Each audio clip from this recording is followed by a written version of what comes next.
Muy buena tarde. Les damos la bienvenida al segundo ciclo de conferencias Babel, la lengua nunca termina, que tiene como objetivo presentar temas relacionados con los aspectos geográficos, sociales, económicos, culturales, entre otros, que influyen en la enseñanza de lenguas. Y pues sin mayor preámbulo, les voy a presentar a nuestra primera participante, que es Ana Lilia García. Ella cursó estudios en la licenciatura en Desarrollo y Gestión Interculturales de la Facultad de Filosofía y Letras de la UNAM. Ha tenido la oportunidad de realizar trabajo de intervención comunitaria mediante su participación en colectivos culturales, obteniendo así el Premio de la Juventud de la Ciudad de México. Participó como profesora de lengua y literatura para aspirantes a la educación media superior y superior en la Brigada de Apoyo Educativo del programa Jóvenes en Impulso del Instituto de la Juventud de la Ciudad de México. Formó parte del Refugee and Immigrant Advisory Council de Canadá, desempeñándose como profesora de español como segunda lengua en los programas Conversation Partner y Language Exchange. Actualmente reside en México y cursa el 8º semestre de la licenciatura en enseñanza de español como lengua extranjera. Y nos estará presentando el tema Aprendiendo fuera del aula, reflexiones en torno al aprendizaje de inglés como segunda lengua en un contexto migratorio sin instrucción formal. Adelante. Hola, ¿qué tal? Muchas gracias, coordinador.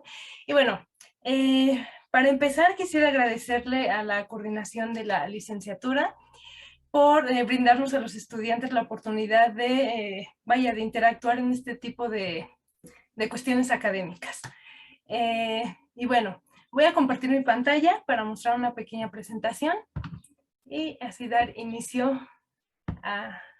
Ahí está. Ahí.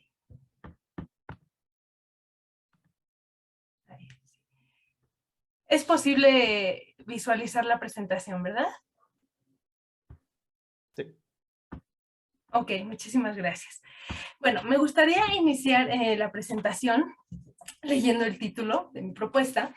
De nuevo, es Aprendiendo fuera del aula, reflexiones en torno al aprendizaje de inglés como segunda lengua en un contexto migratorio sin instrucción formal.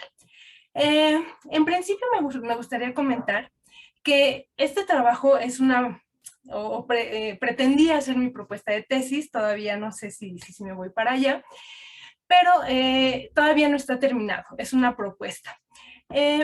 Menciono la palabra reflexiones porque esta propuesta es, bueno, parte de un conjunto de reflexiones que realicé a partir de una experiencia personal, una experiencia de migración y a partir de la experiencia personal de otras personas muy cercanas a mí.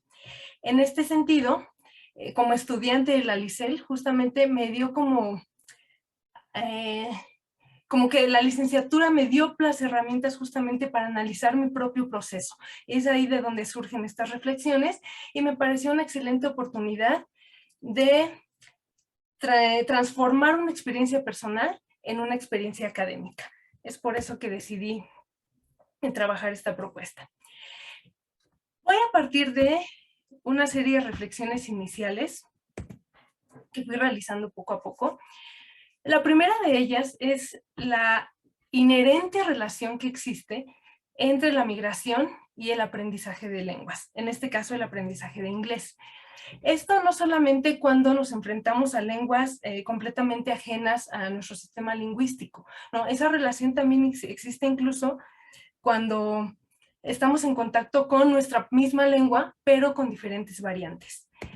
En segundo lugar, reflexión en torno a los contextos migratorios, que voy a retomar más adelante. Por otro lado, haciendo la revisión bibliográfica, encontré que existen muchos estudios acerca de investigaciones dentro del aula, y la mayoría de estos estudios son de carácter cuantitativos. Muchos estudios que nos arrojan información numérica, estadísticas, pero los estudios cualitativos están como un poquito, ligeramente más relegados. En este sentido, bueno, me voy a permitir retomar la reflexión número 2, referente a los contextos migratorios. Yo reflexioné en torno a dos diferentes contextos. Por un lado, los formales, que tienen que ver con los contextos educativos, ¿no? Cuando viajamos para hacer tal vez una maestría, los laborales, ¿no? Cuando conseguimos trabajo en otro sitio, y los contextos políticos, ¿no? Por ejemplo, los desplazamientos por conflictos bélicos, las cuestiones de los refugiados. Pero por otro lado, y es el contexto que realmente me interesa para esta propuesta, es un contexto más informal, que tiene que ver con la ilegalidad. ¿Qué pasa con las cuestiones lingüísticas cuando migramos bajo estas circunstancias?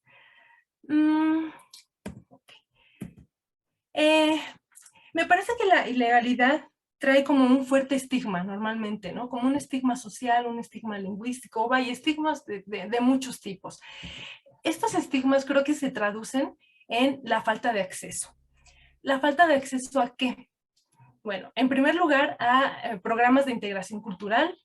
En segundo, la falta de acceso a programas de integración lingüística.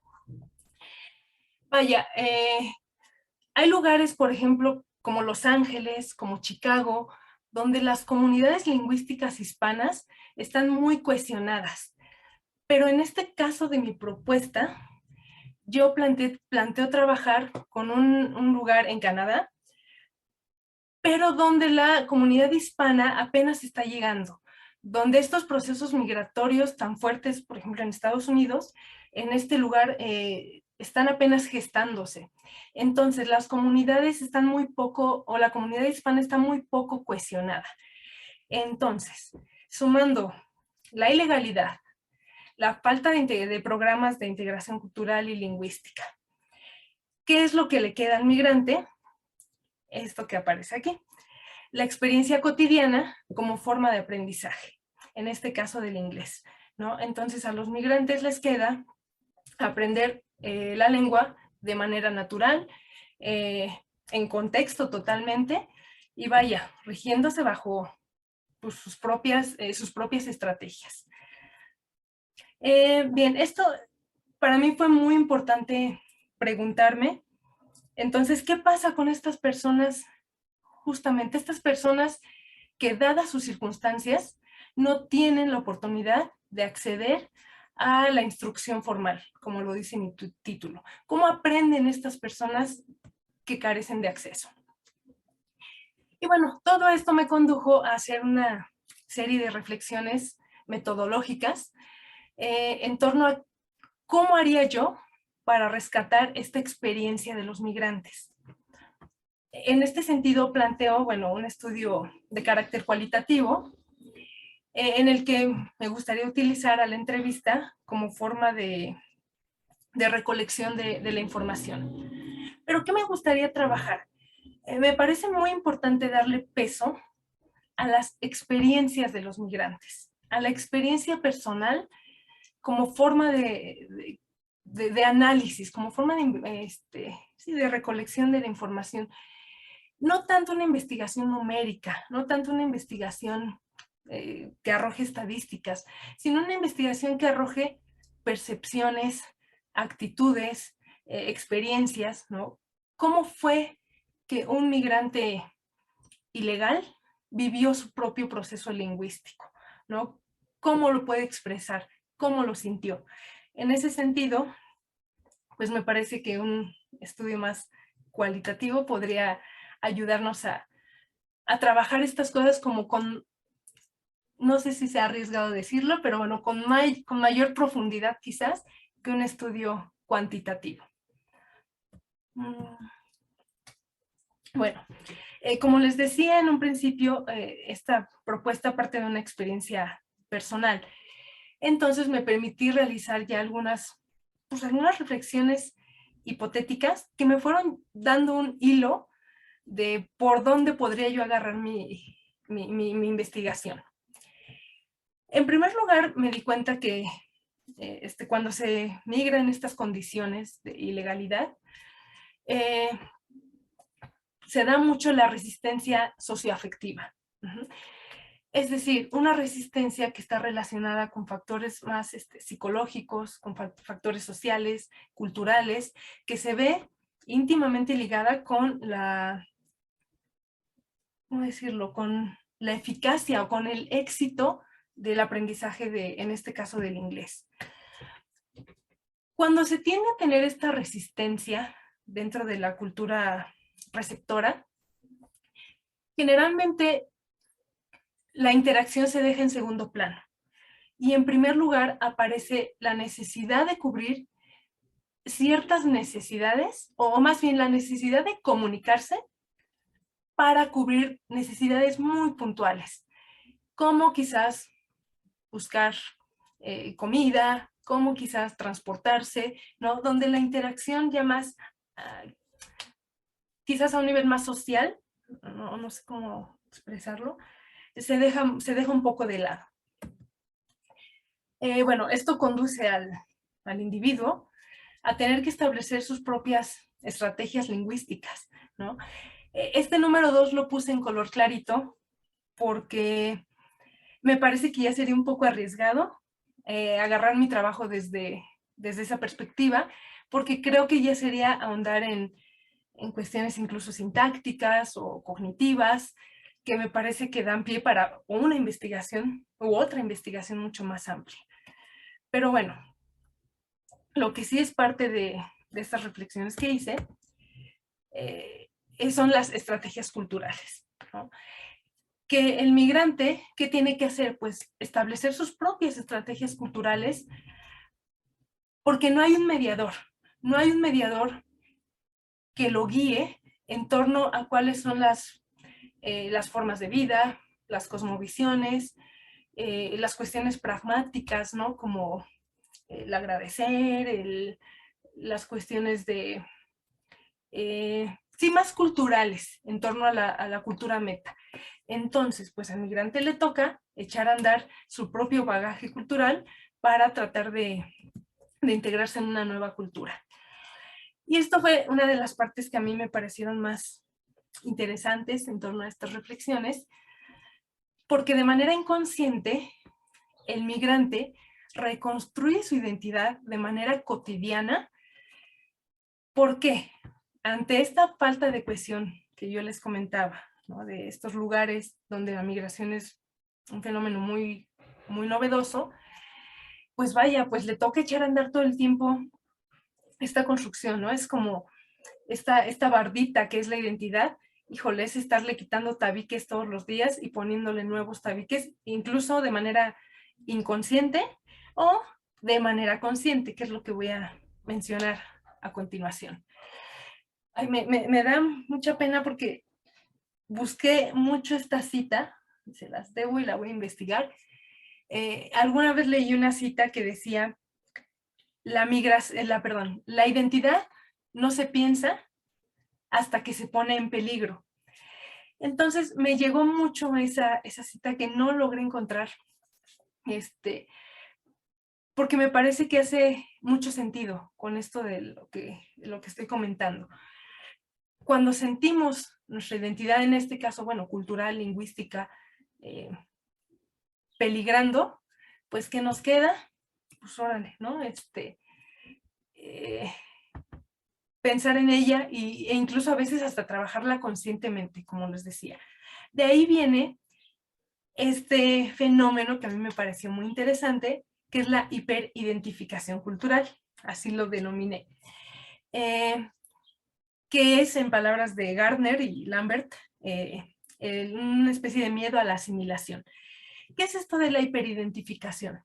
Bueno, cuando el migrante ve su identidad peligrando tanto, empieza a dejar muy claro, de una manera sutil o no tan sutil, que no le interesa integrarse a la cultura meta, que no le interesa tener, no sé, a lo mejor la nacionalidad, ¿no? Que no le interesa tomar aspectos culturales de la cultura receptora, ¿no?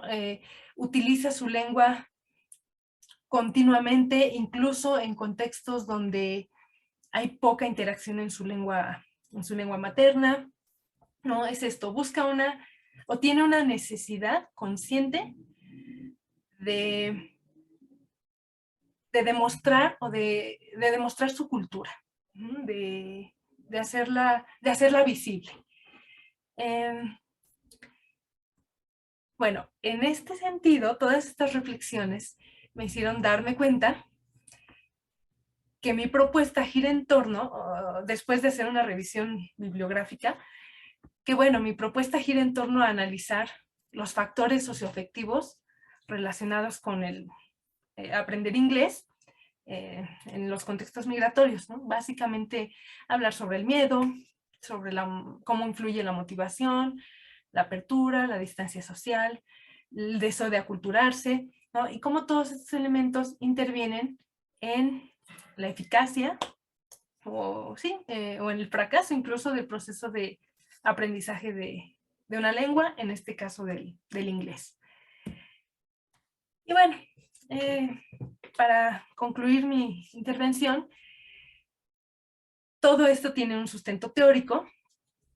Esencialmente me basé en la propuesta o en los modelos de Gardner y Lambert y el modelo de aculturación de Schumann. Si bien son modelos ya de los años 70, me parecieron muy importantes porque representan un parteaguas para considerar dentro del aprendizaje de lenguas factores más allá de lo cognitivo, ¿no? Y factores más allá de lo lingüístico.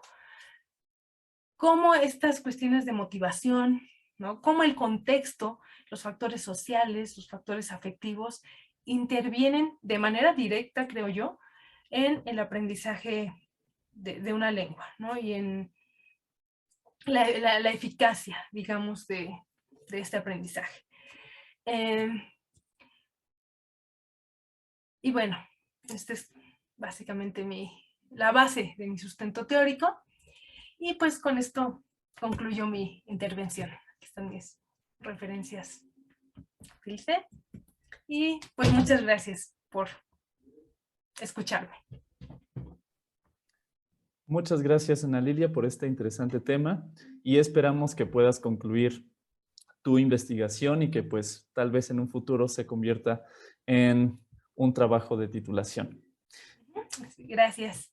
Muchas gracias. Ahora damos paso a la presentación de Ariana Lisbeth Mora Bastida. Ella es estudiante del cuarto semestre de la licenciatura en enseñanza de español como lengua extranjera y también está realizando estudios sobre los usos didácticos del cine. Nos estará presentando el tema Lenguas originarias en la enseñanza de L2 en México, interculturalidad y factores socioafectivos en el aprendizaje de lenguas. Adelante, Ariana. Buenas tardes a todos. Antes que nada quiero agradecerles por haberme dado la oportunidad de participar en este segundo ciclo de conferencias. Y sin más, me voy a permitir compartir la pantalla para que puedan ver la presentación. Ok, ¿me dicen si pueden ver bien la presentación? Ok. Sí. Perfecto. Bueno, Ana Lilia ya comentó muchos factores, bueno, comentó algunos factores socioafectivos, entonces me dejó casi sin nada que decir, pero yo voy a tratar de desglosarlo un poquito más, pero al mismo tiempo voy a hacerlo de una manera general. El objetivo de esto es reflexionar acerca de cómo se maneja esta relación de las lenguas originarias en México y el español, específicamente en la variante mexicana del español, y cómo se aborda en el aula, o si se aborda o si no se aborda.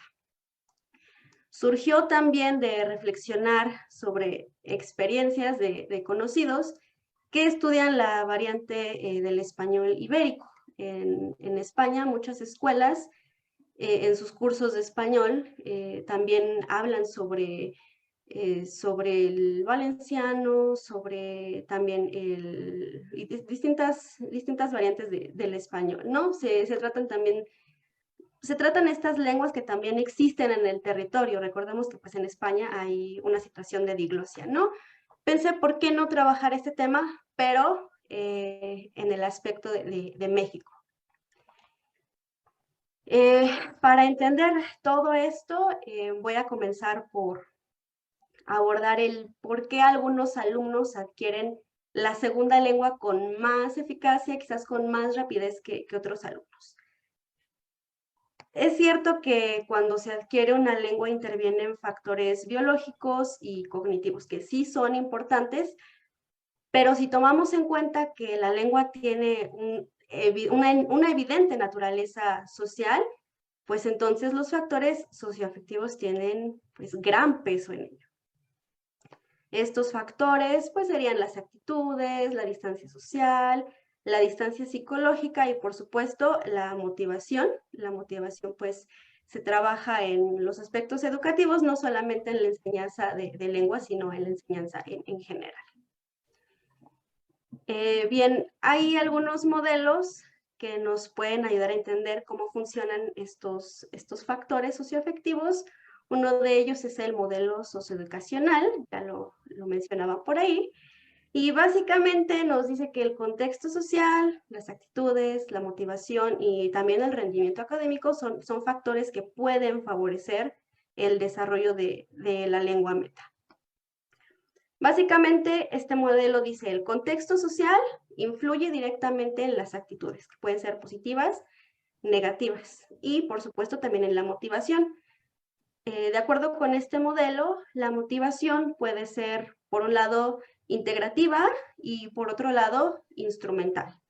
La motivación integrativa atiende a aspectos de querer formar parte de la cultura de la lengua meta, en este caso, pues, el español.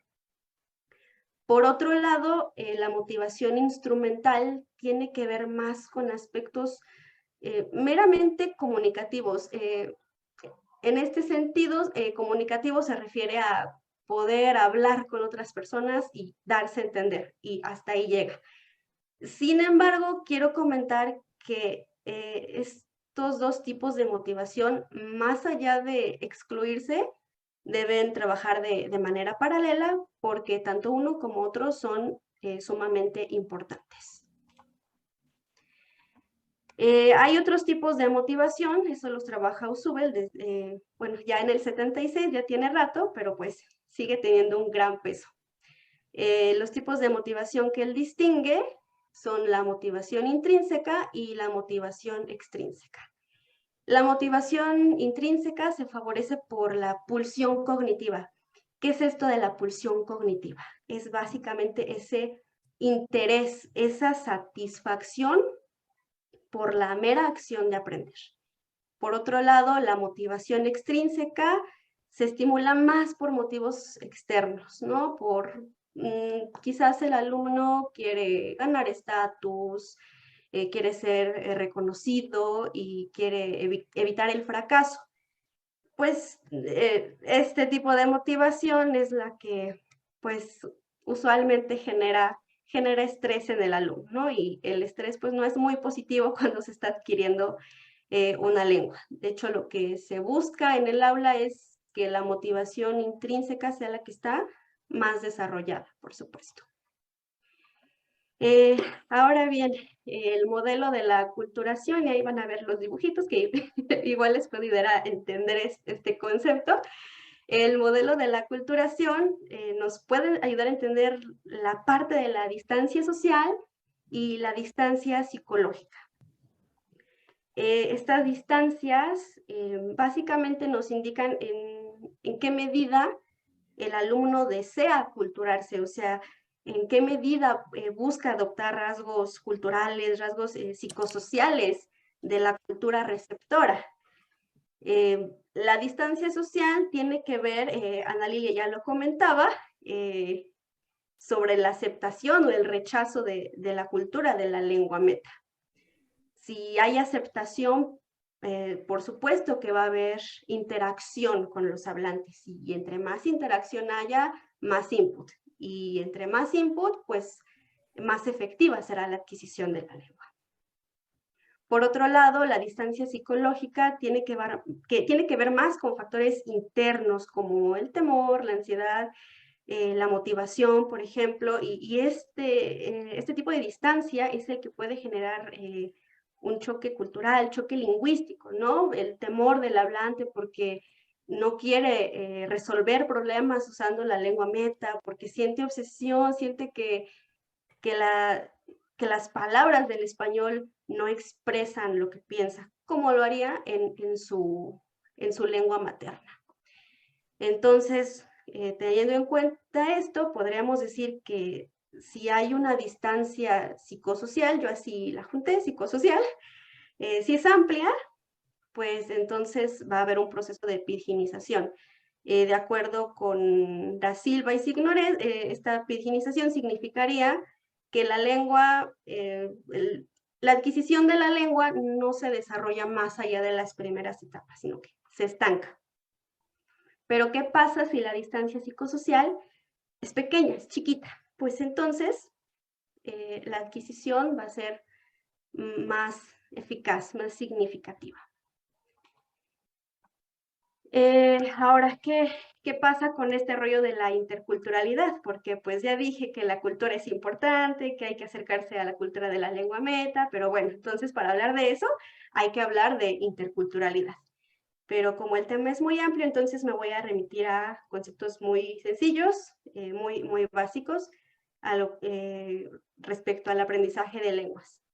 Y básicamente aquí la interculturalidad se refiere a esa habilidad que el estudiante debe desarrollar para actuar de una manera satisfactoria en la cultura receptora. Y de hecho, si nos ponemos a revisar el marco común europeo de referencia para las lenguas, ahí marca que la competencia intercultural es clave para lograr dominar una lengua. Hay que pensar que esta interculturalidad va desde preguntarse por qué el hablante de la otra cultura actúa, piensa, se expresa de tal o cual manera. Por supuesto, no vamos a dejar de lado mirar desde nuestra propia cultura, dejar de emitir juicios negativos, dejar a un lado esta parte del etnocentrismo, aferrarnos a que nuestra cultura es mejor que la otra, sino más bien favorecer la tolerancia. Y ahora sí me voy a pasar a las lenguas indígenas, porque pues ya todo muy bonito, pero ¿y las lenguas indígenas qué onda, no? ¿Qué tiene que ver? Para empezar, pues México es un país lingüísticamente diverso. Tenemos 69 lenguas nacionales, no el español, y 68 lenguas indígenas, de las que se derivan 364 variantes. Entonces, hay que pensar también que estas lenguas han estado en contacto desde el siglo XVI, desde la época de la conquista, la colonia, y es innegable entonces que pues ahí hay historia, debe haber una huella lingüística también.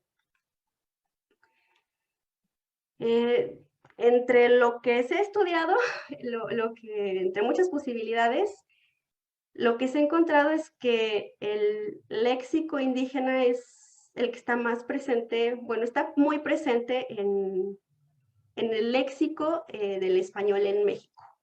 Hay factores también ahí fonéticos que tienen algo que ver, pero el léxico es lo que más quizás he estudiado y donde se ha encontrado más relación. El náhuatl es el que tiene más influencia en el español en México y eso a lo largo y ancho del país, pero se encuentra sobre todo en la zona centro a sur. ¿Qué pasa? Que estas palabras de este léxico de origen indígena se ha castellanizado y pues obviamente ha pasado al español con distintas grafías, con una fonética un tanto diferente. Se ha encontrado que la mayoría de ellos son sustantivos y que se restringen a hablar sobre fauna, flora, comida, bebida, utensilios domésticos. Y también están los topónimos. Hay un ejemplo bastante claro aquí en la Ciudad de México. 9 de las alcaldías tienen un nombre de origen náhuatl. Otros compuestos como Coajimalpa de Morelos, pero pues si nos basamos nada más en Coajimalpa, pues encontramos ahí léxico de origen náhuatl. Bueno, y respecto a esto, ¿qué onda con el español? Muchos se preguntan si entonces vale la pena hacer una relación entre estos indigenismos y el aula de español como segunda lengua en México. Y pues el tema es algo controvertido, pero básicamente la respuesta es depende. Depende, si nos remitimos al ámbito del léxico que se utiliza para los materiales didácticos, pues lo común es que se tenga un criterio panhispánico, porque las voces que se llegan a encontrar son comunes en el español de España, de Venezuela, de Argentina, de México, etc. Por ese lado, pues si no se enseña léxico de origen indígena, pues no hay un problema de comunicación, no hay barrera de entendimiento con otros hispanohablantes. Pero si tomamos en cuenta que si queremos enseñar este léxico o por lo menos tocarlo en alguna forma, vamos a atender aspectos culturales. Y por supuesto que, bueno, en cuanto al léxico, sí se pueden conocer aspectos que tiene la variante mexicana del español y pues enriquece el vocabulario. Pero pues por otro lado, es obvio que se enfatiza la historia nacional, se acerca la cultura, se puede promover la interculturalidad y quien quita, el alumno podría interesarse por estas lenguas originarias, por sus comunidades. Hay que tomar en cuenta que estas lenguas están en una situación de resistencia lingüística muy fuerte. Aproximadamente el 60% de ellas está, digamos, en peligro de extinción. Yo me tomé la libertad de hacer una pequeña encuesta. Mi idea era hacer 100 extranjeros dijeron, pero pues solamente recibí 31 respuestas, pero nos sirve. Es sobre la percepción que ellos tienen acerca de sus cursos de español. Aquí aclaro que todos los encuestados estudian o estudiaron la variante mexicana del español. La mayoría de ellos ya tiene un nivel intermedio avanzado y también la mayoría ha tomado sus cursos en una escuela de idiomas. Sería el 48,4%, mientras el 38,7% ha tomado sus cursos con profesores particulares. Aquí es curioso que el 61,3% no conoce la relación que estas lenguas tienen con el español, pero sí el 71% sabe que hay palabras que son indigenismos, ¿no? Que tienen su origen en alguna lengua autóctona. Bueno, el 86% menciona que en sus cursos nunca les hablaron sobre estas lenguas, pero es curioso que el 9,7% esté tomando un curso de una lengua indígena, que esté estudiando, le están aprendiendo. Ese 9,7% representa a 3 personas. Aquí también es curioso ver que el 71% refirió que le gustaría aprender una lengua indígena, pero que el interés surgió porque sus amigos les hablaron de ellas. Podemos ver que en los cursos no se toma tanto esta importancia, más bien el interés viene por fuera. Como pueden observar aquí, de estas 3 personas que refieren estudiar una lengua indígena, 2 de ellas estudian náhuatl y una de ellas zapoteco. Ahora bien, el 87,1% de los encuestados refiere que considera importante que los cursos de español como segunda lengua hablen sobre estas lenguas indígenas. Entonces, ¿a qué voy con esto? Cuando uno ofrece un curso de lengua extranjera de segunda lengua, se toman en cuenta aspectos como, 1, las necesidades de los alumnos, y 2, sus intereses, entre otros, por supuesto, pero los intereses son importantes. Y en este sentido, pues cabría preguntarnos, bueno, ¿por qué no entonces hablar de estas lenguas indígenas en la clase de español. Por supuesto, no se trata de entregarles una lista de vocabulario y aprende una lengua indígena, tienes que hacerlo, no, sino que a través de la lengua meta, pues ir acercándolos a ellas. Ahora bien, y ya me tardé, ya en un momento terminó. Todo esto que dije, pues puede converger en el modelo de salón de clase. Este modelo básicamente nos dice que el profesor, los materiales, el ambiente, son factores que promueven el aprendizaje de la lengua. Y en este sentido, pues el docente tiene la tarea de generar un ambiente agradable de aprendizaje para que puedan lograrse actitudes positivas, se genere interés por la cultura de la segunda lengua, se motiva a los alumnos y se reduzca esta distancia psicosocial para con la cultura receptora. Y con todo esto, pues entonces ya sería posible lograr una competencia intercultural y adquirir la lengua meta de manera exitosa. Por supuesto, para esto hay estrategias. Yo aquí puse las que considero importantes. Una de ellas sería el drama pedagógico. Esta la menciona el profesor Siegfried Boehm en su libro Aprender actuando. Y básicamente se trata de hacer obras de teatro, roleplays, que no se tienen que presentar, pero pues se pueden ejecutar en el aula.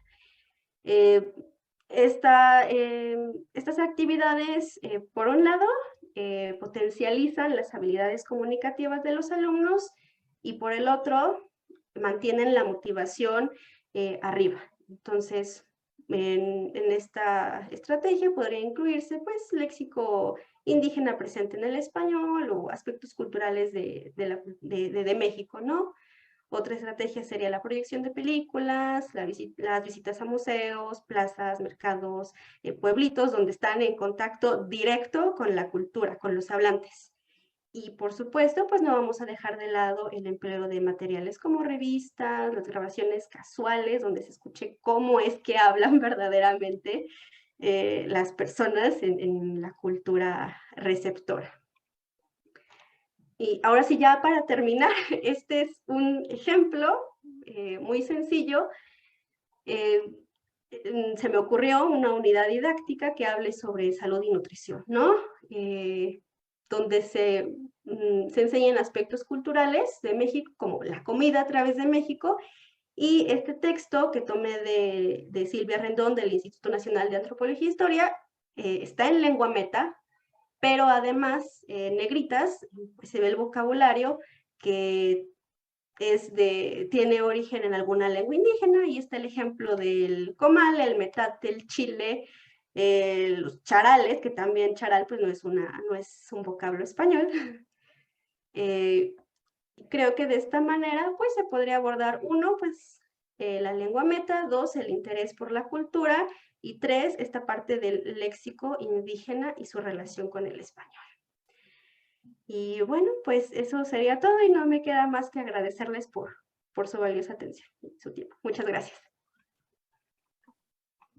Muchas gracias a ti, Ariana, y también te felicitamos por esta que es tu primera participación en un evento académico. Muy bien.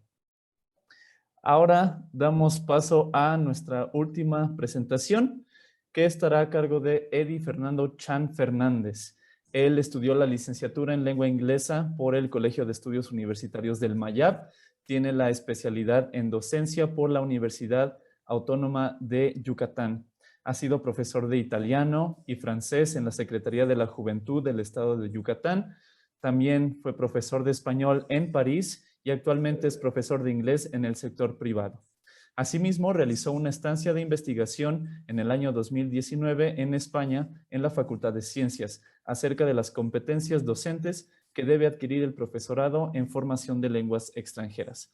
Actualmente es estudiante del 5º semestre de la licenciatura en enseñanza de español como lengua extranjera y nos estará presentando el tema la fonética correctiva en la enseñanza de una lengua extranjera. Adelante, Eddie. Hola, muy buenas tardes a todos, compañeros, profesores. La verdad es un gusto estar aquí, es un placer estar con ustedes y pues que nos hayan brindado este espacio, pues la verdad fue algo maravilloso para poder desenvolvernos un poquito más en esta área de la investigación en lingüística aplicada, en la metodología de enseñanza de lenguas, en la sociolingüística, como bien platicaban mis compañeras. Y bueno, pues procedo a compartir mi pantalla para iniciar con mi ponencia. Permítanme un segundito, estoy compartiendo pantalla. El día de hoy presentaré la ponencia La fonética correctiva en la enseñanza de una lengua extranjera.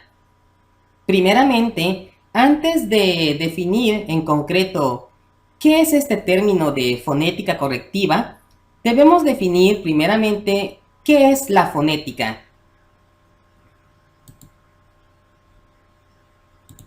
Bueno, la fonética es la parte de la gramática que estudia los mecanismos de producción y percepción de los sonidos del habla. Es decir, es aquella parte de la lingüística que estudia cómo se producen los sonidos de una determinada lengua y, de igual manera, cómo estos sonidos son comprendidos y discernidos por los hablantes, tanto nativos como los estudiantes de una lengua extranjera. Dentro del campo de la enseñanza de lenguas extranjeras, más concretamente se habla de la fonética correctiva. Y ustedes me estarán preguntando, ¿qué son esos símbolos un poquito extraños que tenemos alrededor de las letras? ¿Será acaso el alfabeto griego? ¿Será acaso el alfabeto ruso? ¿Serán acaso jeroglíficos egipcios? ¿Qué son esos extraños símbolos que tenemos a un costado? Bueno, esos símbolos representan sonidos inexistentes en nuestra lengua castellana, en la lengua de Cervantes. La fonética correctiva trata precisamente de modificar y entrenar el ritmo, la entonación y la producción de los sonidos de la lengua extranjera que se encuentra el estudiante aprendiendo. Es decir, la idea y finalidad última es que el estudiante aprenda a producir estos sonidos inexistentes en su lengua, para, de esta manera, poder comunicarse de manera oral y para poder comprender al momento de la escucha. Principalmente, el objetivo es mejorar su producción oral y, en específico, la pronunciación del estudiante. Es muy común que al momento de aprender una lengua extranjera como hispanoparlante, se topen los estudiantes con este tipo de dificultades. Esto debido a que el español es una lengua fonéticamente muy poco compleja. En español únicamente tenemos 5 sonidos vocálicos: A, E, I, O, U. Mientras que en otros idiomas, como en el caso del inglés, existen 12 sonidos vocálicos, que son los que tenemos en la presentación, en la parte de arriba. Y en otras lenguas, como el francés, existen un total de 16 sonidos vocálicos, que son los que tenemos en la parte de abajo. Es decir que en inglés existen un total de 7 sonidos vocálicos que no existen en español. Y en francés existen 11 sonidos vocálicos que no existen en la lengua de Cervantes. Esto es lo que dificulta la producción oral de los estudiantes, puesto que es muy común que no sepan cómo producir estos sonidos, cómo realmente poder pronunciarlos, puesto que son totalmente desconocidos en nuestro idioma.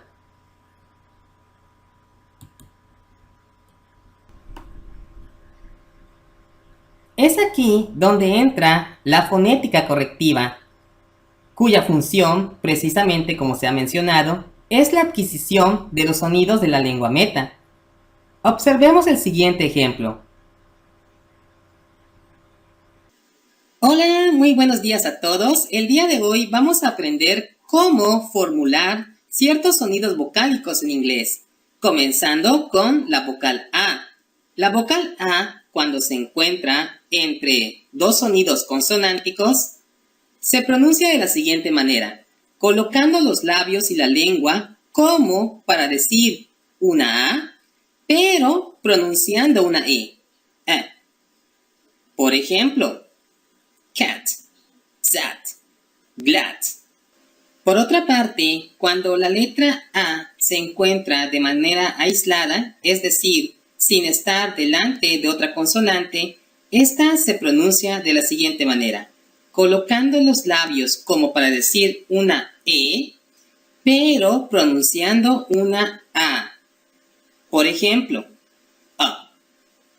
American, African. A este sonido se le suele conocer como Schwa-Vowel. Hasta la próxima, mentes sapientes, y que tengan un excelente viaje en el descubrimiento del universo de la fonética. Una vez visto el video, podemos darnos cuenta que la función principal de la fonética correctiva es la enseñanza de los sonidos, de la entonación y de los ritmos de la lengua meta que se pretende aprender. Para ello podemos utilizar distintas técnicas didácticas. Obviamente, más allá de únicamente enseñar los sonidos, debemos aplicar cierta metodología y ciertas estrategias de enseñanza para poder cumplir con el objetivo de que los estudiantes se apropien de la fonética de la lengua que se está estudiando. Una de estas técnicas puede ser el modelaje y la mímica, en la cual, como profesores, nuestra función principal es modelar la lengua para que de esta manera los estudiantes adquieran los sonidos que están escuchando y que son nuevos para ellos. Es decir, debemos modelar de la manera más precisa y concisa los sonidos de la lengua extranjera, a través de la mímica y a través de la enseñanza de la producción de los sonidos. Una vez hecho esto, podemos pasar a otras técnicas como la simulación, en la cual en el modelo por competencias y en el enfoque basado en la competencia comunicativa, lo principal es utilizar contextos reales de comunicación, es decir, utilizar aquel vocabulario, aquellas situaciones de la vida cotidiana con las cuales los estudiantes se podrían topar en un país angloparlante o francoparlante. Por ello se llama simulación. Otra técnica bastante usual y bastante práctica es el uso de diálogos, como veremos más adelante. Primeramente para que los estudiantes escuchen cómo se producen los sonidos, posteriormente los repitan junto con el profesor y finalmente trabajen con estos sonidos de manera individual. Ya por último, se encuentra la gamificación, que trata precisamente de realizar la clase de una manera más lúdica, de una manera más atrayente y de una manera que resulte más interesante para el estudiante. Es importante que nuestras clases sean lo más lúdicas, entretenidas y llamativas posible, porque esto nos permite incrementar el interés en los estudiantes hacia su propio aprendizaje y hacia la adquisición de la lengua meta.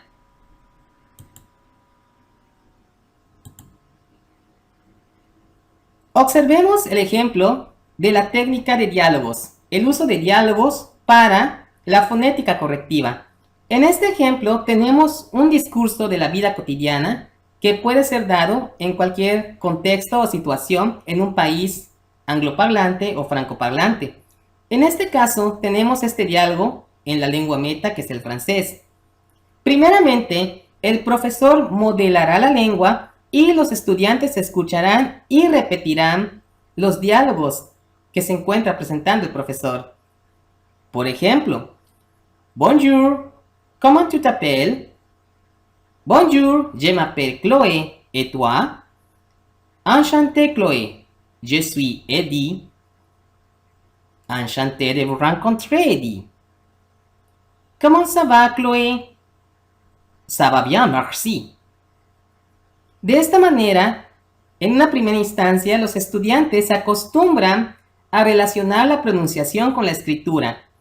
Posteriormente, lo repetirán por ellos mismos junto con el profesor y en una tercera instancia trabajarán de manera individual con los sonidos de la lengua a través de la reproducción de los diálogos.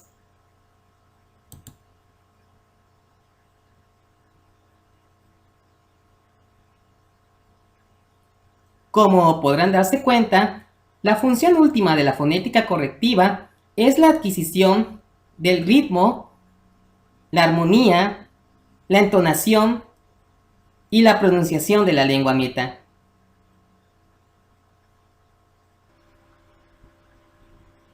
Para cumplir con este objetivo de aprendizaje, como mencioné anteriormente, es bastante importante que la clase sea de una manera dinámica, de una manera interactiva y de una manera que le permita al estudiante despertar el interés por su propio aprendizaje. Para ello, podemos utilizar distintas técnicas, como lo es, por ejemplo, el uso de la poesía para enseñar la pronunciación.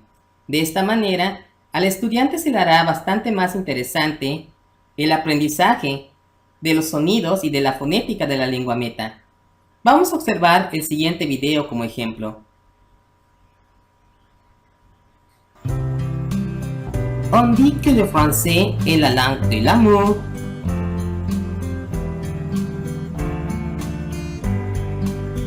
Alors, un baiser et le point sur le i dans les mots aimés.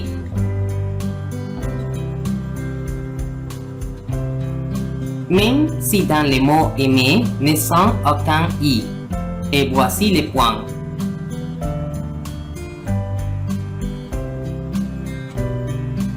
Rappelez-vous, en français, A plus I égale E. Ouvert comme un bel ciel, terre ou fier. En español on dirait: un beso es el punto sobre la I en la palabra amar. Pero en español, amar no lleva I. Y he ahí el punto. Écrit par paronomasia.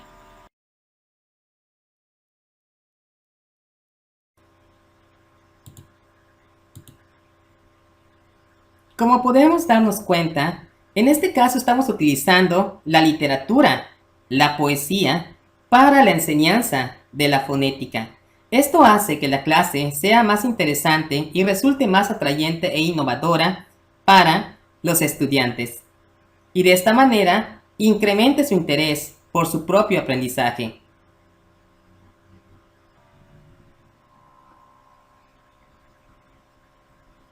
En este caso, estamos enseñando cómo pronunciar un diptongo en francés. A plus I égale E. E ouvert. En este caso, podemos utilizar este tipo de técnicas para la enseñanza de los sonidos, de los diptongos, de los triptongos de la lengua meta. Y de esta manera, hacer esa relación entre la escritura y la pronunciación. Otro ejemplo sería A plus U égale A. Peut-être, o tal vez, E plus U égale U. De esta manera los estudiantes se van acostumbrando no únicamente a la pronunciación, sino también a la ortografía.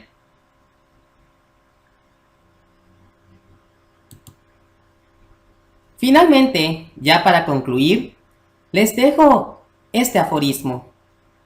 Se dice que el discurso es el arte de la prosodia.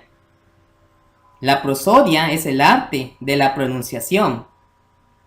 La pronunciación es el arte de la fonética. Y la fonética correctiva es el arte de enseñar todas estas artes. Por paronomasia.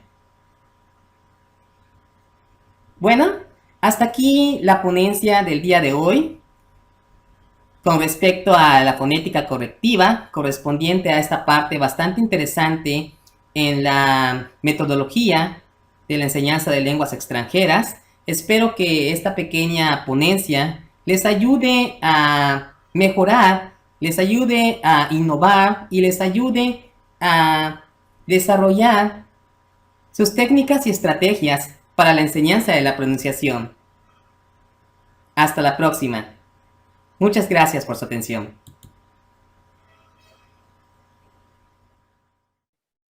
Pues realmente agradezco mucho al licenciado Ismael Centeno por este espacio que nos ha brindado el día de hoy para poder compartir un poco de aquellos temas que hemos investigado, que hemos indagado a lo largo de todos estos semestres de la licenciatura, y pues que realmente nos permite el día de hoy llegar con un conocimiento, con un bagaje de conocimiento bastante amplio que nos permite cada día ser mejores profesores, o mejores traductores, o mejores intérpretes, y que el día de mañana nos permitirá seguir desarrollándonos como personas, como profesionales. Realmente agradezco mucho el apoyo, agradezco mucho pues ahora sí que ese soporte, ¿no?, que nos han dado nuestros maestros, nuestros asesores, nuestros profesores, como el maestro Cuthberto, que se encuentra con nosotros el día de hoy. Y pues realmente agradezco mucho por esta oportunidad de permitirme realizar esta ponencia. Muy buenas tardes.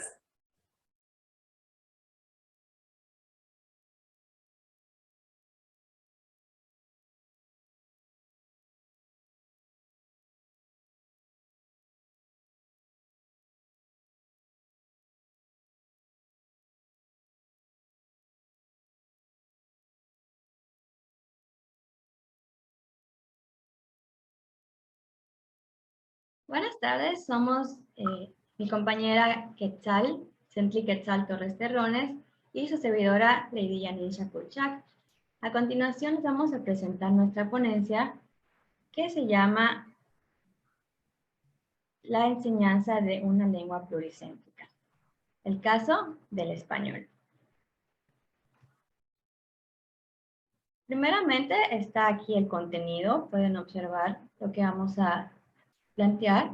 Es el planteamiento del problema, la hipótesis, los objetivos, el estado del arte, una secuencia didáctica que estamos proponiendo, las conclusiones y referencias.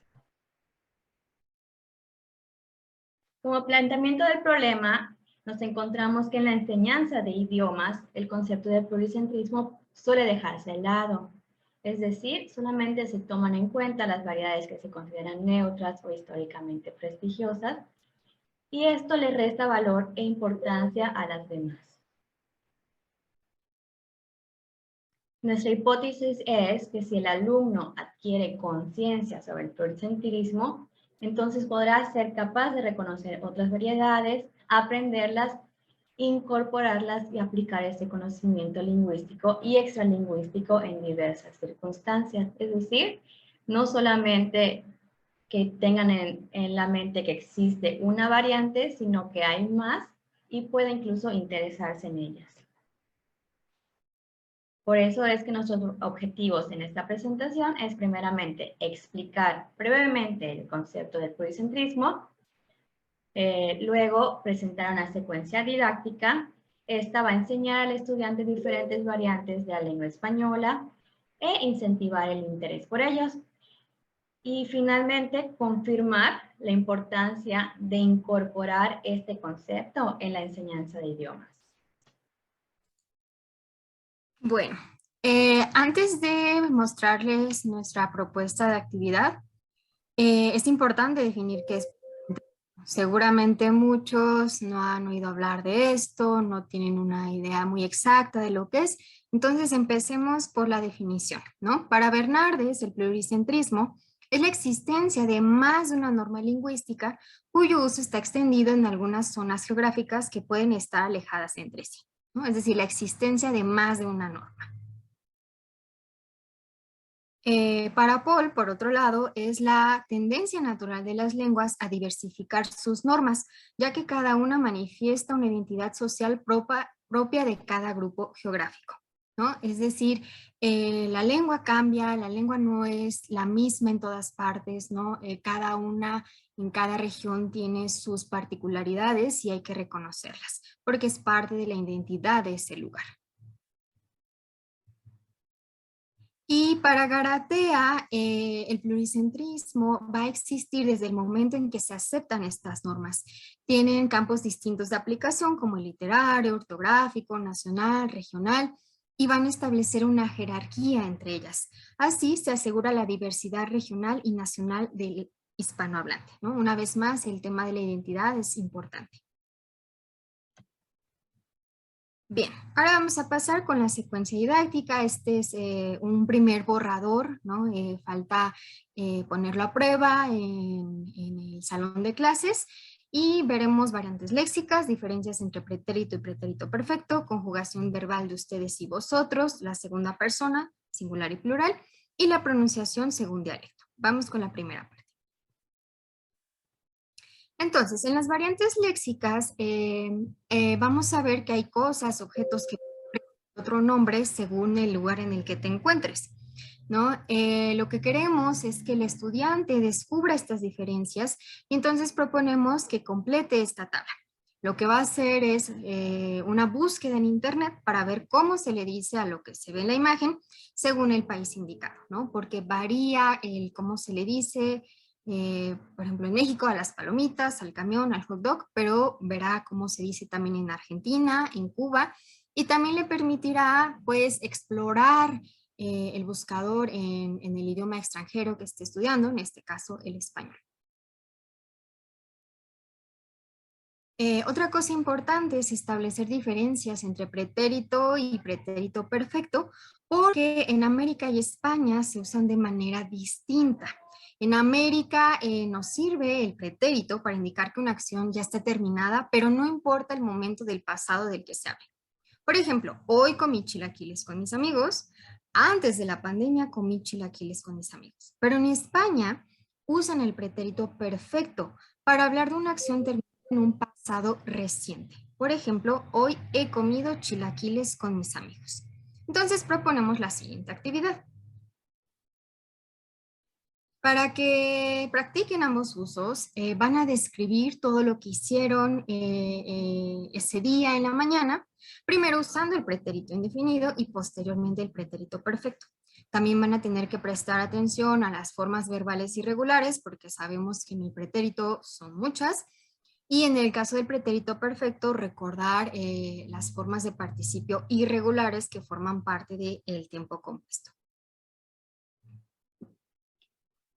Bien, otra cosa que distingue a América de España es el uso de la segunda persona plural, ¿no? En América vamos a usar ustedes, como pueden ver en el cuadrito, y en España van a usar vosotros. Yo pongo todo el paradigma de la conjugación para el presente indicativo, pero hay que prestar especial atención a la segunda persona del plural, ¿no? Aman, beben, viven, amáis, bebéis, vivís. Entonces el estudiante debe dominar ambas conjugaciones y por eso presentamos la actividad. Deben revisar nuevamente la tabla, prestar atención a la flexión verbal de ustedes y vosotros y entonces completar. Tenemos 6 verbos, 2 de la primera conjugación, 2 de la segunda, 2 de la tercera, todos regulares y tendrán que conjugar con el pronombre ustedes y con el pronombre vosotros. Continuando con estas actividades, queremos hacerles distinguir al alumno que en la segunda persona encontramos en diferentes regiones hispanohablantes el uso de usted y tú, usted y vos. Como ya sabemos, en México utilizamos el usted como una manera de respeto y se refiere a la segunda persona del singular. Y tú es para más cercano. Sin embargo, en Colombia se utiliza usted para ambos. Y observamos que en otras regiones de Latinoamérica se introduce el vos como una forma de segunda persona de manera informal, segunda persona del singular. el vos. En cuanto a la segunda persona del plural, contamos en Latinoamérica normalmente que se utiliza ustedes, como ya había mencionado mi compañera, y vosotros. Entonces, queremos presentarles al alumno esta imagen de qué es el voceo, ¿no? Es una forma de utilizar la segunda persona del singular cuando es informal en algunos países hispanohablantes. Asimismo, pues señalar la cuestión cultural, ¿no? Cómo se utiliza para todas las clases sociales y cuando se utiliza una diferencia de clase social en algunos países. También es importante mencionar que el voceo era considerado agramatical, incorrecto, ¿no? Poco culto, pero ahora o desde siempre se ha considerado en América Latina, en los que lo utilizan, como correcto. También en el caso de fonética o pronunciación, lo que queremos hacer es introducir a los alumnos que nos marquen en el mapa donde se habla español, obviamente en regiones de Latinoamérica y en España, y luego hacerles escuchar y repetir las diferentes pronunciaciones.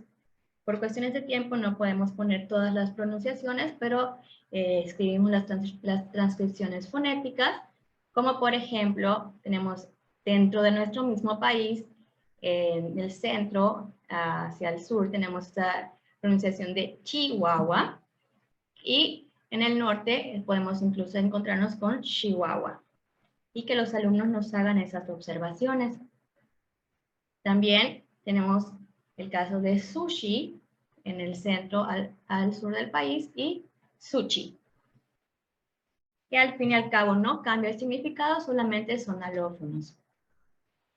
En el caso de nuestro país o algunas otras regiones de Latinoamérica, escuchamos lluvia, pero en Argentina está muy marcado el lluvia. En el caso de la pronunciación de la J, nosotros decimos eje, es una J más suave, y en España, en algunas regiones, está eje, como más explicativa. Una diferencia muy común que podemos observar es la pronunciación de la Z. En muchas regiones de Latinoamérica la pronunciamos como una S, cuando en España pues se pronuncia diferente. No tenemos el caso de casa, para nosotros suena igual que casa de una habitación, que casa. Lo mismo sucede cuando tenemos la C antes de I o E, para nosotros la seguimos pronunciando como una S, distancia, y en España distancia. Entonces es importante que el alumno haga esas distinciones para que pueda tener conclusiones.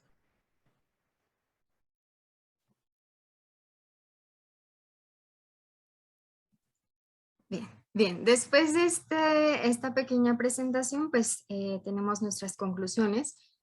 Como profesor de idiomas es importante valorar el pluricentrismo y en la enseñanza considerar su existencia, ¿no? O sea, es nuestro trabajo reconocer estas variedades, enseñarlas, no dejarlas de lado, porque así va a enriquecerse uno como profesor, pero también enriquecer el bagaje lingüístico y cultural de nuestros alumnos. Por otro lado, cuando el alumno adquiere conciencia sobre el pluricentrismo, es capaz de reconocer estas otras variedades, aprender de ellas, incorporarlas y aplicarlas. Además de que este conocimiento va a poder utilizarlo en diversas circunstancias, tanto en su vida personal, académica, laboral, etc. Y bueno, abarcar el pluricentrismo en la enseñanza de una lengua extranjera ayuda a romper con el prejuicio de que una variedad es mejor que la otra. Nosotros como profesores pues tenemos que ser neutrales, ¿no? O sea, no podemos decir esta variante es mejor, esta es más importante, porque todas lo son. Entonces es un papel importante en el que jugamos en darle el valor justo a todas las variantes existentes. Bueno, les presentamos las referencias que utilizamos y los dejamos con una frase del lingüista Ferdinand de Saussure, que nos dice las costumbres de una nación tienen repercusión en su lengua y a su vez la lengua es la que en gran medida hace a la nación. Nuevamente retomamos eso, que la identidad juega un papel importante cuando se combina con la lengua. Gracias por su atención. Gracias por su atención. Bueno, pues antes de que concluyamos, queremos pedirle al doctor Cuthberto Hernández, quien impulsó la creación de este ciclo de conferencias, que nos dirija unas palabras de cierre. Bueno, muchas gracias, maestro Ismael, por hacer caso a estas locuras que de repente se nos ocurren. Pues en realidad me da muchísimo gusto poder ver el nivel con el cual nos han compartido nuestros tres estudiantes que ahora se animaron a hacerlo. Realmente ha sido un nivel bastante alto. Estoy muy congratulado con las participaciones, con el compromiso que asumen, y ya lo decíamos al principio. La idea principal de este tipo de reuniones, que ahora estamos hablando de conferencias, yo espero que muy pronto hablemos de coloquios, ¿no? En donde se converjan ya muchas más interacciones, pues vaya creciendo y vayamos haciendo huella en el ISEL, ¿no? Aquí me surgieron algunos elementos muy importantes. Cuando hablamos de la lengua, solemos no hacer mucho caso, sobre un aspecto muy humano, ¿no? Que es bastante polémico, como el asunto del poder. Y creo que en esto tiene que ver mucho el cómo aprendemos y cómo enseñamos la lengua. De repente aquí me parece bastante grave que sea, y ya lo decía algunos de nuestros participantes, que hay un panhispanismo en donde todos llegamos, porque estoy hablando de español, ¿no? En donde todos llegamos a esa pronunciación, a ese uso de la lengua, marcado por estos elementos que tenemos en común, pero casi siempre se omite las cuestiones locales, ¿no? Y creo que eso es muy importante. Yo insisto mucho, por ejemplo, en que en nuestro español, yo doy aspectos del español en México, que pues somos hoy por hoy el país donde más se habla español, ¿no? Pero no somos el país que trajo el español y que lo trajo en forma de colonizador. Y eso tiene mucho que ver con cómo, si aceptamos, cómo nos parece bastante común que tengamos estas lenguas como asimiladas, y no nos cuesta, no nos asombra escuchar la reproducción del español ibérico en todas partes, y no nos preocupamos por reproducir los españoles que están de este lado y en otras partes del mundo. Bueno, rápidamente, esto por una parte, ¿no? Por la otra parte, Ana Lilia, estoy enamorado de tu tema. Me encantó realmente el gran trabajo que estás haciendo. Por favor, haz una tesis, ¿sí? No lo pienses y regálanos ese trabajo, ¿no? Realmente nos está haciendo mucha falta, porque conectas emociones con la lengua, ¿no? Pareciera como que eso no forma parte del aprendizaje de la lengua, pero creo que ante todo somos seres humanos que tratamos de comunicarnos. Y eso es fundamental. ¿De qué sirve una gramática perfecta? Sí, una fonética excepcional, si no estamos transmitiendo emociones. O yo me preguntaría, ¿se puede hacer a la inversa? Yo creo que no. Entonces, me parece sumamente importante. Ariana, me emociona realmente el trabajo que estás haciendo. Me encanta muchísimo ese trabajo, porque haces énfasis en algo que nos caracteriza al español, a grandes áreas del español en América, ¿no? En donde incorporamos lenguas locales en nuestro español, y creo que no es mínimo el asunto. No sé hasta dónde hemos estudiado, hasta dónde podemos adentrarnos, por ejemplo, en nuestro uso reiterado del diminutivo como una construcción de las lenguas indígenas asimiladas al español, ¿no? Entonces, realmente no hay muchos estudios al respecto. Sin embargo, sí hay tendencias sobre rescatar una serie de elementos que existen sobre esto.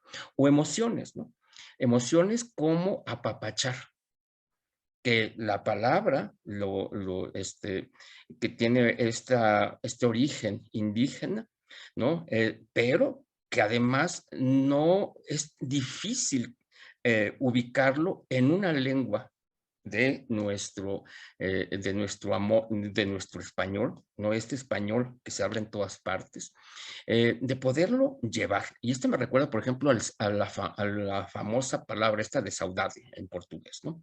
Que lo más fácil es traducirlo como nostalgia, pero en realidad para los lusófonos no significa nostalgia, significa todo un sentimiento que solamente esa palabra lo expresa. Y nosotros tenemos muchas palabras en ese sentido, ¿no? Entonces, me parece que lo más importante y la aspiración, y maestro Ismael, por favor, haga eco de esto, de estas locuras. Lo más importante es generar escuela dentro de nuestra generación de lenguas en la UNAM y en particular en la FES Acatá, ¿no? Que tengamos estos sellos, estos elementos de generación de conocimiento, no solamente reproducción del conocimiento que existe en otras partes, sino a partir de nuestra propia construcción, de nuestras propias experiencias, ir generando y animarnos a decolonizar esta enseñanza de las lenguas, ¿no? Y empezar, y en ese sentido, lo que hace Eddie me parece muy importante porque recupera esas experiencias llevadas a una experiencia local.